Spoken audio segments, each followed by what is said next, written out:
Without going into too much detail, my plans for my time with the teachers at Quest Academy is to focus on taking the fear and the burden out of arts integration. You know, I have a younger sister who's a new teacher, and I've spoken with lots of teachers over the years, and they tell me, you know, there's so much demand on the day in terms of academic requirements that need to be met, as well as things like test preparation. So arts integration must be organic, and it cannot be something that takes away from the other goals of the day. So I like to look at ways that teachers can bring their own personalities, their own interests, their own musical curiosities and taste into the classroom. I think what you then see, as well as an appreciation for various art forms, is you see a secondary bond being formed between teacher and student.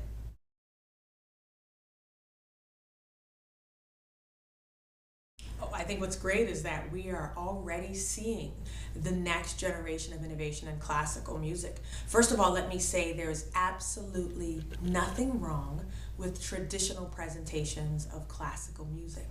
But what we're seeing is kind of a new crop of artists who are daring to bend the rules a bit when it comes to programming and presentation. As a result, you've got novice audiences coming to experience classical, and what's really wonderful is that they're not just getting hooked to these new forms of classical music presentation, but they're becoming more curious about the traditional forms that they now feel like they've missed out on. And I think that is the most powerful part of that development.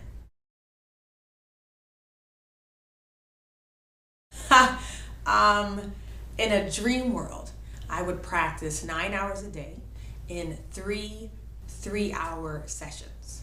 But since I am a wife, a mother, and an arts entrepreneur who handles much of the day-to-day of my own career, it's very rare that those dream days occur. So these days my practicing is very specific, very goal-oriented. I might sit down and say, okay, today I'm solidifying the first movement, memorizing the coda of the second movement, and putting fingerings in on an etude that I'm learning.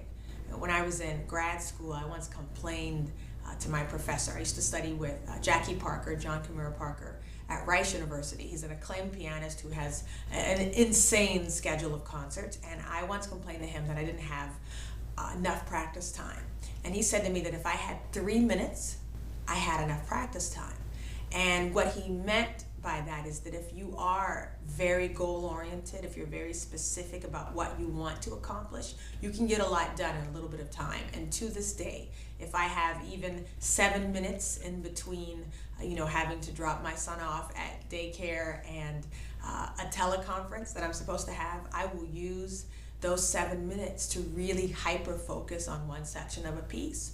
And at the end of the day, if I didn't get back to the piano, which would be a travesty, but if I didn't get back to the piano, I know that I got something accomplished. So that's what life is starting to look like now, and I am realizing more and more the reality behind the saying, where there's a will, there's a way. That's all for now. I hope you are as excited as I am about the romance concert. I'm looking forward to hopefully sneaking out in the audience and hearing a bit of Ravel's Boléro before I have to play. But I look forward to meeting you all and performing with the orchestra. I hope you'll enjoy it.